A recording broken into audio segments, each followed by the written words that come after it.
What's up, Every Nation? Bryanston, Siviwe here. So good to be with you again. Hope you're having an awesome Sunday today. If you are a first or second time guest joining us here at Every Nation Bryanston, we would love the opportunity to get to know you, get in touch with you through our connection card that is appearing right now on the chat box. Thank you so much for joining us today and allowing us to be in your home on this awesome Sunday. Here's some good news. Over the last 2 weeks, two members of our Every Nation Bryanston family have welcomed two babies.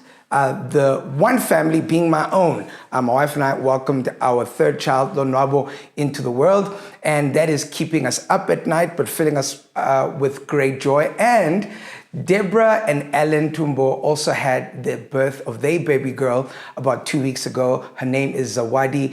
Congratulations to you, Tumbo family. We're so excited for the birth of your new and firstborn. So, before we get into the word today, I want to let you know what's coming up over the next 2 weeks. Next week, as Every Nation Bryanston family, we're going to have a Vision Sunday, which is going to be a time for some testimonies, letting you know what God has done in the first 6 months of the year, but also looking ahead at what we plan to do over the next 6 months of the year.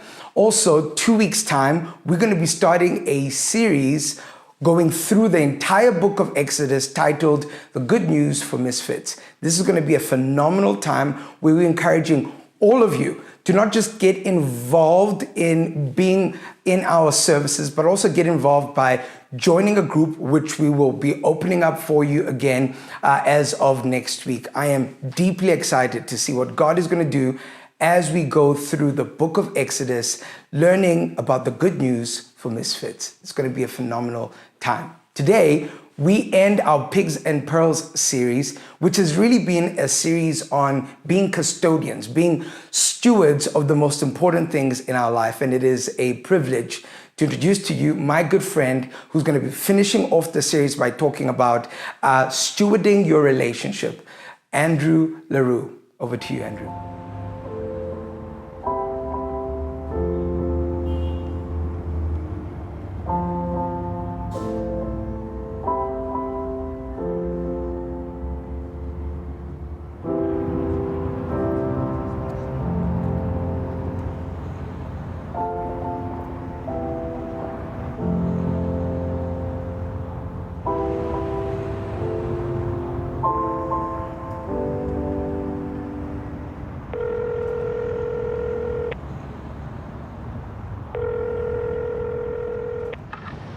Hi. Hi, Dad. What's going on? Hello? Hey, Jill. It's Sierra. Hey, Sierra. Okay, so I was just walking around Westwood and I stopped by a sign that said to call someone you've lost touch with and tell them what they mean to you. Hi, Professor Frazier. I just wanted to thank you for being such a great mentor, really helping me get on the right path to med school and everything. Yeah, give me a call sometime. Bye. Aubrey? Yeah? Hey, it's me, Jennifer from last year. Oh, cool. Hey, how are you? Got a new phone number? No. I was just calling to say hi. And, you know, I love you.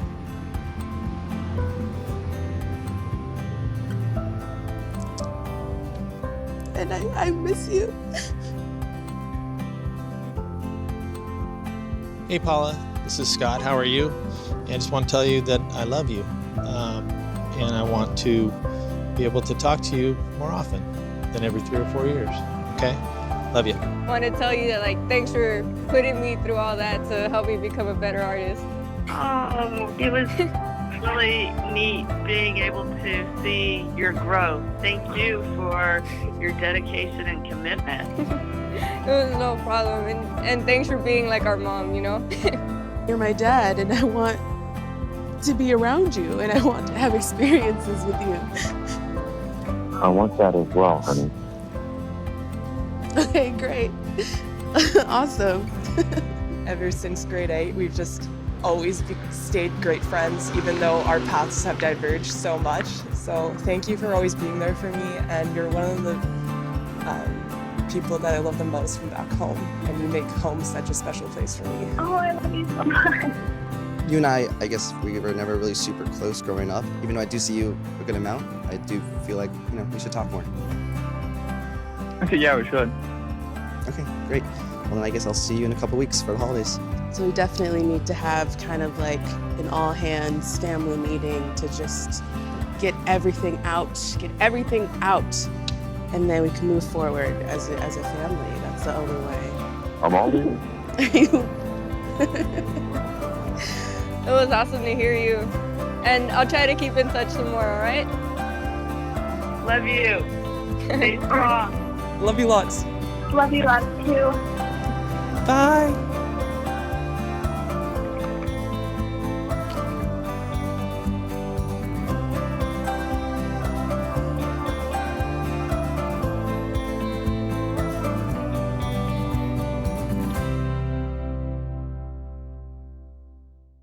So Bona, Every Nation, Bryanston. It's good to see you. My name is Andrew, and I'll be talking to you today. We're coming to the end of our series on pigs and pills, which really is about being custodians of the valuable assets that God has given us in our life. Today we're talking about relationships, following on from the wonderful word that Marsha shared with us a few weeks ago about love, which you can go and look at on YouTube if you want. So what does being a custodian mean? What is it all about? It's about a valuable asset that God has given us, something that we need in our toolkit to be successful in our life, and how we look after it, how we nurture that and protect it. Secondly, when the time comes right, to actually step up and use it. So it's something that's easy in some seasons and other times it's not. Bali spoke last week about our purpose and shepherding and stewarding our purpose in times that are more fallow and wanting to keep that alive. Today we're talking about relationships. Something like a marriage relationship is easy to keep alive during the honeymoon, but later when the child is screaming at 2 o'clock in the morning, it becomes a different story. So these assets that we need to be custodians of.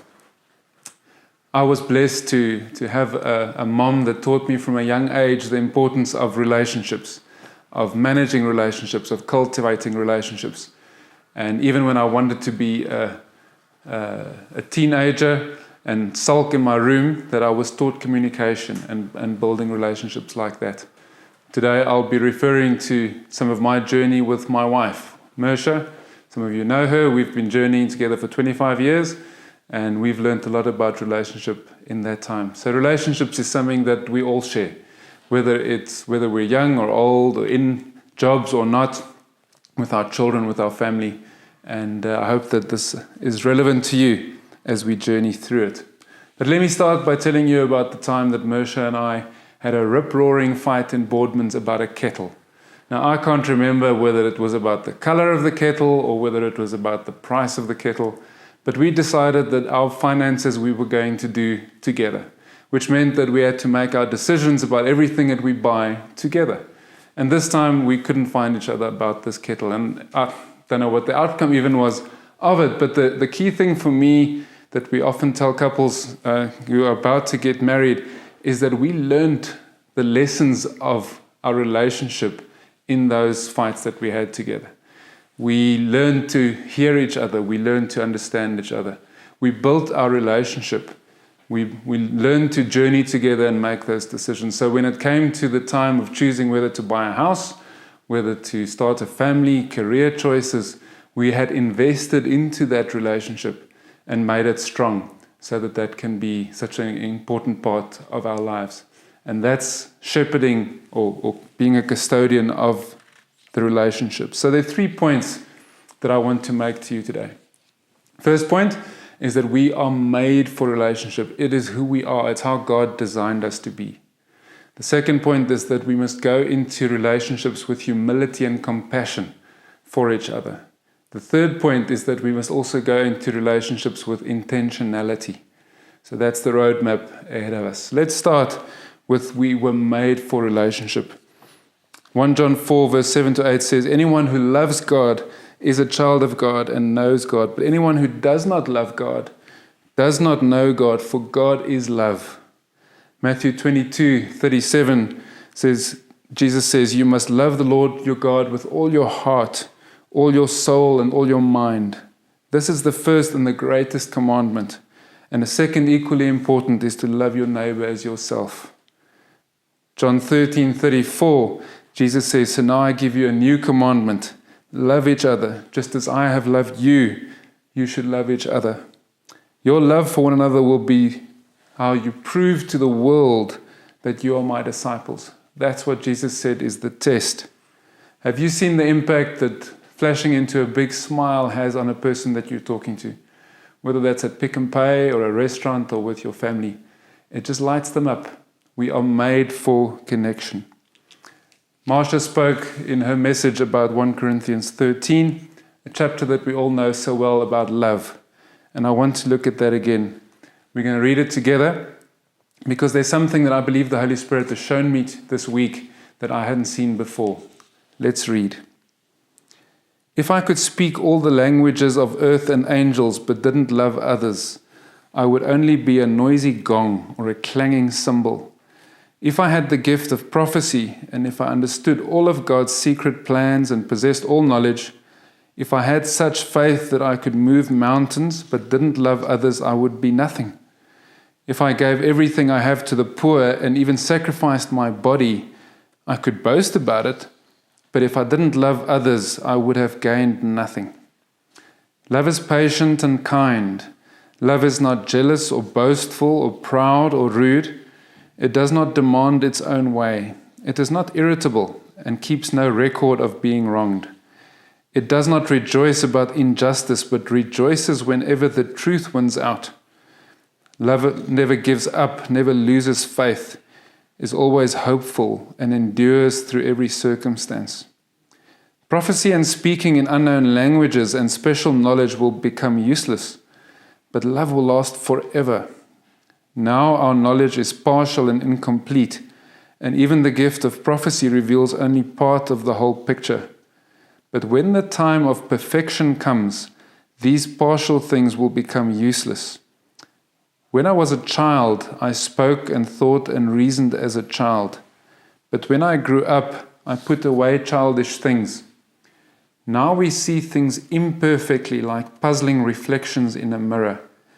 But then we will see everything with perfect clarity. All that I know now is partial and incomplete, but then I will know everything completely, just as God now knows me completely. 3 things will last forever: faith, hope, and love. And the greatest of these is love. Amen. Lord, will you bless your word to us?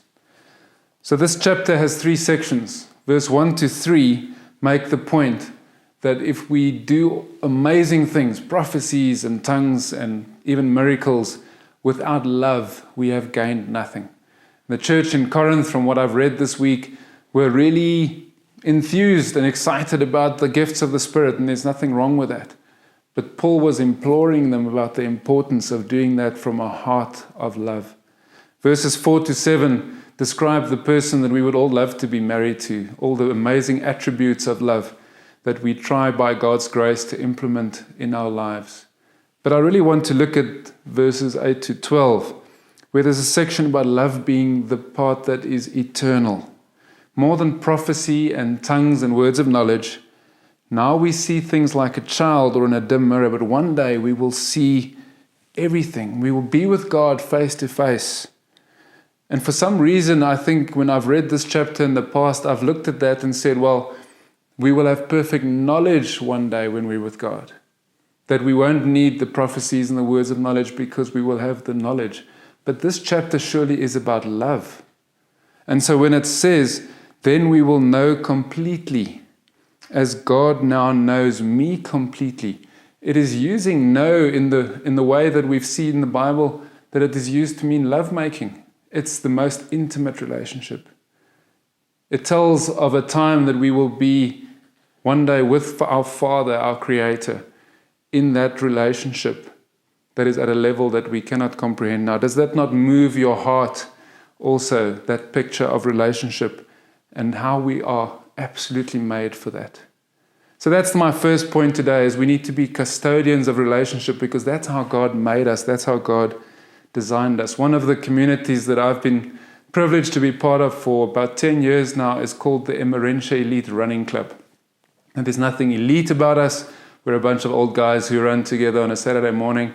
But we spend a lot of time together, especially when we're training for the Two Oceans, and we share our lives, our families, our children, our careers, all of our hopes and dreams. And when I look back, it's amazing how many ups and downs we've been through together.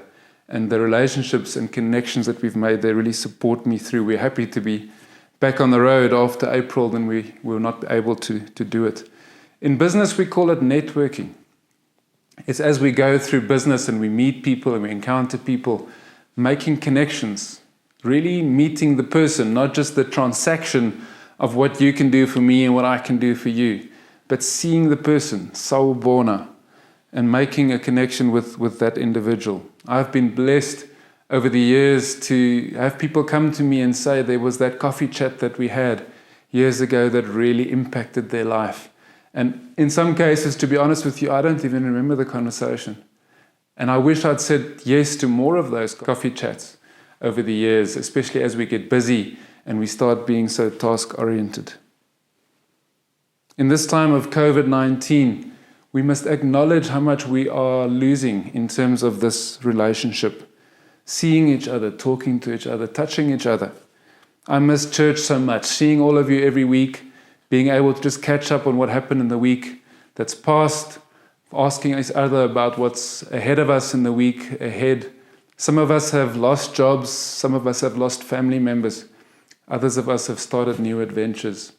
And it's just part of this phase that we are not able to see each other on a Sunday, so it requires of us to be a little bit more intentional about that, to reach out and to keep those connections alive, which is what being church is all about, and stewarding those relationships that God has put in our lives. A few weeks ago, we had a Zoom baby shower for young Lonwabo Noche, who was born a few weeks ago.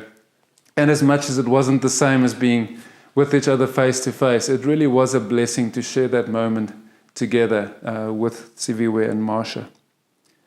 So let's say yes to relationships, because that's what God really made us to be.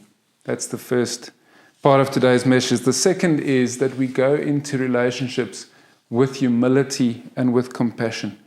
Let's read together Romans 12:14-18. Bless those who persecute you. Don't curse them. Pray that God will bless them. Be happy with those who are happy and weep with those who weep. Live in harmony with each other. Don't be too proud to enjoy the company of ordinary people, and don't think you know it all. Never pay back evil with more evil.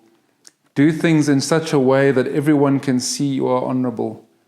And then verse 18, do all that you can to live in peace with everyone. This is such a critical point, especially for an all-white guy in South Africa to understand. And I've been so blessed by people in this community and others around me who have journeyed with me through life, where we've been able to really get to know each other, really look behind the facade and grow together in our life. We all go into relationships necessarily with biases and generalizations, because that's all that we have to start off with, which may or may not be true of the person in front of you. And it takes a journey of really getting to know each other. And we're not static. I'm not the same person as I was 10 years ago. We need to allow each other to grow and to develop as well. So for me, humility is about saying that I don't know everything about you. You don't fit into the boxes that I have in my head. Compassion is saying that I don't know your story. I don't know the life that you went through to get to where we are. The real person is always so much more complicated than what we see and what we would like to believe. Especially at the start of a relationship, we all do that. We don't show the whole of ourselves in the first time that we meet somebody. So the response that we get from each other and the signals that we give is just that first steps in building the relationship that we have together. We need to learn to really listen to each other. listen with honesty and not with my own preconceptions, which is how we make that connection with people, and also be able to express from my side. I have to say at this point, it is so important that I know who I am when I go into a relationship. My children will say, "You do you, boo." I hope that I got that right. But I've got my personality and my style and my interests, who God made me to be. Now, this is a big subject all on its own, but in my experience, meaningful relationships are between two people who bring their own true self and who are secure in themselves and not trying to twist and fit themselves into the box of what they think the other person would like from them. Sometimes boundaries are good, and a relationship certainly does need to come from both sides. So as much as I need to learn to listen to you, I need to be able to express my needs and my desires. So doing the work with myself, journeying with the Father, with the Holy Spirit, reading the Word, with the people around me to find out who I am, is also part of the work that I need to do to invest into the relationships that I'm going to have in the rest of my life. But it's not just the start of a relationship that we need humility and compassion. As we journey through life together, I mess up, you mess up, we all mess up. And we need to also apply that compassion to each other as we go on. And relationships are often hard. On our best days, we live out what was there in 1 Corinthians 13, verse 4 to 8, of love is patient, love is kind, etc., etc. But we also have our bad days. And we must need to, I think in the end, focus on what we can give in relationships rather than what we can take out. I think that's, for me, the essence of it. It's about the heart that we go in with. And by God's grace, more and more learning to really go into relationships for the sake of what we can give rather than what we take out. Mersha and I have the blessing of journeying through life with 3 teenagers at the moment. And Danny Silk, one of the guys that's really blessed us with his parenting material, says that I will manage me while you go about learning how to manage you. It's this idea that there's a line between us where I stop and where you start. I'm not going to jump over the line and try to control you, and you're not going to come over the line and control me. But we've got 2 human beings who are honoring each other and journeying through life together. And I will, with all that humility and compassion, interact with you. Even sometimes when, as a parent, I would love to actually make some of these choices for you. So parenting is probably one of the relationships in life that most embodies my intentionality for that person, because I really want you to become the person that you're meant to be. And that brings us to our 3rd point. So we were made for relationship. We go into relationships with humility and with compassion, but we also go into relationships with intentionality. Let's read together Hebrews 10, verse 24 and 25. Let us think of ways to motivate one another to acts of love and good works. Let us not neglect our meeting together, as some people do, but encourage one another, especially now that the day of his return is drawing near. In the Bible, love is always a doing word. It's not a passive word. It's not just sitting and waiting for things to happen or for things to receive. It is action. It is actually stepping up, sometimes courageously taking the first step.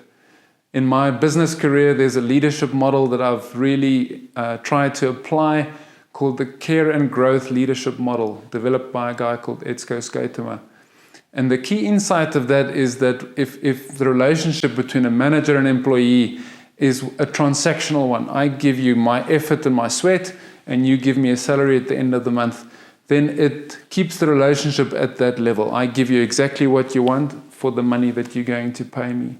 But if I really believe as an employee that my boss wants me to grow, wants to develop me as well, then I choose to give my creativity, my innovation, my extra effort, my extra commitment to that relationship. And I think there's something in that for all of our relationships, that if we believe that in this relationship I will also grow and I will also be invested in, then it changes the way that that relationship works. And I've seen that in practice so often in the workplace and changing a relationship to a totally different level. We need to remember that we cannot fix people. It's not our job. That's God's job. But the amazing thing is that God chooses to partner with us. We can be part of the journey that other people are on. And that's this amazing value of relationships that we're all in. So we need to listen to what the Holy Spirit prompts us to do. Sometimes it's just to speak up and point out that thing that maybe somebody needs to face in their life. Other times it's to call out or to amplify or to build up the dream or the destiny that we see in other people. So we need to listen well. Sometimes it's as much as remembering what somebody said to us, so that next time we can ask them about that boss or that colleague that they were struggling with, and make sure that we keep that connection going.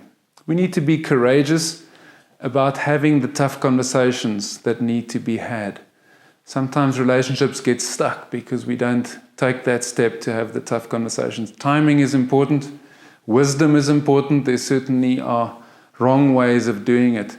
But if we go into our relationships with that intentionality, it does require for us to step up and use. As with any of these tools we've been talking about in the Pigs and Pearls series, we have these valuable assets so that at the right time we step up and we use it. For me, it's in the context of relationships, you would call it paying it forward. We are all in relationships where we receive, and in other times, in other relationships, we're the ones who are able to contribute in other people's lives. So I hope that blesses you, and in the relationships that you are in, that God will help you this week to see that being in relationship and being in connection with each other is really what we were made for. That we go into those relationships not with our own needs or with our own wisdom, but with humility and compassion, and at the right time with the intentionality to step up and say, what does God want me to do in the situation? And especially during the lockdown, if the Holy Spirit puts somebody's name or their face on your heart, send that message. Bless them. Oftentimes I've received a word from somebody just at the right time. I hope that was helpful to you and that you're able to apply it to your relationships that God has put in your life. Before I speak out the blessing as we do here in Every Nation Bryanston, let me just tell you the story of one of my most meaningful relationships in my life, which is the journey with my father. So obviously, starting out, he was making his career and I was the young kid, and he was having to guide me and teach me through life, and we went from there to being a teenager and changing the relationship so that I could start becoming who I was. And the way that my dad was intentional about allowing me to step into making my own decisions and taking up the role and the reins in my own life, moving to Stellenbosch, where I was a student and not seeing them as often, and really having to be intentional about the moments that we did have together. Then getting married and starting my own family and seeing even less of each other. And what we used to do when we did visit together over Christmas or other times is we would go on these long morning hikes together. Sometimes I would run and he would cycle, or we would walk together, and we had 3 hours to just reconnect, build that relationship again, update each other on all of the things that we were doing, and be able to share really at that point as peers and as brothers our journeys together, and not trying to fix each other, but being able to give different perspectives on where we were at. And I was very blessed in 2013 that my father and his wife could join us on a holiday in France, where we were able to tour on this canal boat through the countryside and have that special time together. And it was quite a lot of money to get there. But a year later, my dad passed away. And if you can tell you how much I would pay for that time, it would be orders of magnitude more. So all of our relationships go through that times. They invest in us and they add to our journey in life. And we need to know that it's not forever. And some of these relationships come to an end. So won't you make a note of those special people that maybe you haven't spoken to for a while, or somebody where there's something that needs to be spoken about, that you can be courageous and take that step and really this week invest in the relationships that God's put in your life. God bless you guys. Let me speak the blessing. May the Lord bless you and keep you. May the Lord make his face shine upon you and be gracious to you. The Lord turn his face to you and give you peace as you go into this week. Love you guys.